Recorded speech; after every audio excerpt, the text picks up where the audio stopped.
got out of the vehicle. They told him how to go around. And then they told me to get out of the vehicle, and I had lasers all over my front, like 20 lasers just painting me. And there were men all in the trees, a lot of people, and they were just pointing their guns at me and shouting. And they told me to follow the next voice I heard. And so they had me walk this way and that way and then backwards and then stop. And then someone grabbed me by the hair and started screaming in my ear, saying, "Who else is in that vehicle? How many other people are in that vehicle?" And I said, "There's just one other lady." And they were still screaming at me, and they dragged me over and told me to lay on my stomach. And so I did, and they cuffed my hands behind my back. They were saying, "What's the lady's name?" And I couldn't remember. I had just met her. And so I said, "Oh, I remember that it started with an S," but I couldn't remember her name. And they said, "Well, what did she introduce herself as?" And I said, "Well, I couldn't remember." And so then they got Shauna out. They let me set up, and they got Shauna out. And then they started asking us, "Is anyone else in the vehicle? Is there anyone else in that vehicle?" And we said, "No." We said, "No one else is in the vehicle." And they said, "Well, if there's anyone else in that vehicle, they're about to die." And they started to shoot into the vehicle again. And they shot quite a bit, but no one was in there. And then they just sat us on the road, and we could see them standing around Lavoie's body, and some of them were laughing. They were talking together. And I asked Brian if his shoulder was okay. He said he thinks he got hit, but that he didn't see a lot of blood. And so someone cut his shirt. One of the people that were there cut his shirt, and they said, "Oh yeah, there is actually a bullet in his shoulder." And I'll say, by the way, that it was not a foam bullet; it was a lethal bullet. The FBI said that they only shot foam bullets, but he had a lethal bullet in his shoulder, so that's a complete lie. And so they said they would get some medical attention for him, which didn't come for a while. And then they searched us, and they sat us on the back of a van with the doors open, and an officer was standing there watching us. And I was crying a lot. I was really kind of traumatized by the whole scene and everything that had happened, and our noses and our throats and our eyes were burning from the gas that they had shot in there. And we started singing. Shauna said, "Let's sing." So we started to sing hymns. Eventually they put us into another van, and they drove down to the site where Ryan Payne had gotten out and where Ammon Bundy, Mark, and Buddha were. They put them in the van. We told them what had happened. Ammon was really distraught, really sad. All of them seemed pretty sad. Mark was very rude, though. He was rude to me. And then they kept us there for like 2 hours, maybe more. They kept us on site for a long time. We were trying to figure out why we were kept on site for so long. And Ryan Bundy was kept on site too. They didn't take him to the hospital immediately. And he had that bullet in his shoulder, but they kept him there for several hours. And then finally they started driving. They took us to the hospital where they dropped Ryan off. And then we were taken to, we started driving again, and Ammon Bundy found his phone because it started ringing in his front pocket. I guess he didn't realize that he still had it, and so I helped him unzip his coat and get the phone out of his pocket. We were cuffed behind our back, but I was able to reach around because he was sitting next to me. And we called his wife, and we told her what had happened. And then we attempted to call Pete Santelli, and I think they tried to call someone else too, but I can't remember who it was.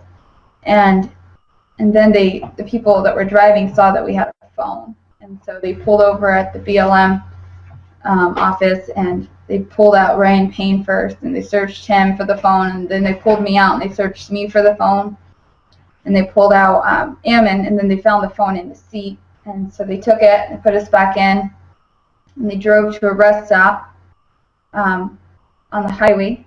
And there were a ton of vehicles and a ton of personnel there, FBI, and police, and they put everyone in separate vehicles except for me. I was left in the van, and the two police officers that were originally driving, they drove me to the sheriff's office, and they took me out, and they took me to a room where there was a man and a lady, and the man said that he was an FBI agent,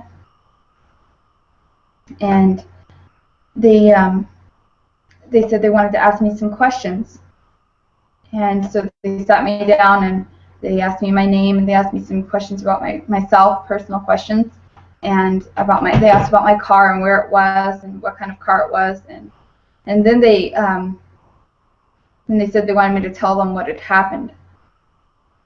And I said that I didn't want to, that I wanted to speak to a lawyer, and that I didn't want to say anything about what I had seen or what had happened. And they kind of looked at each other and they said, okay, well, you're actually not under arrest. You're free to go. And they said if you can get a ride, if you want to call your mom and see if you can get a ride, you're free to go. So they said they would look for a phone that I could call my mom off of, and then I found that my phone was had been returned to me. It was with my coat. So I tried to call my mom, but she didn't answer. She didn't have her phone with her, but she called me off of somebody else's number. And she said that she couldn't get to me. I told her where I was and what had happened, or I just told her that I was at the sheriff's office, and that I would tell her what happened later. And she couldn't get to me because there were roadblocks up. And she said that she was trying to contact someone to come and get me. And the FBI officer and the lady that was with him said that they wanted to drop me off at McDonald's and that they could pick me up there. The people could pick me up there. So they took me, and we were driving, I thought, to McDonald's, but then they decided to drop me off at Safeway, which was a grocery store. So they did, and I was standing outside of Safeway trying to get a hold of someone, and the cashier from Safeway came out, and she saw that I was really distraught, and she gave me a hug, which I really appreciated. I really needed a hug at that time. I needed someone to show that they still cared. And then she let me sit in the back of the Safeway and make phone calls to try to get a hold of someone to pick me up. And then while I was talking, that's actually where my first interview was done. When I first told my story, I didn't know I was being recorded, but I called my friend back in Montana, and I was telling him what had happened, and then at the end he said, well, I'm recording this, and he ended up putting that on the internet, onto YouTube. So that's how my story first got out. And then while I was on the phone, someone came in, and 4 people came in, and they picked me up and told me that they were going to take me somewhere safe. And I've been in good hands ever since.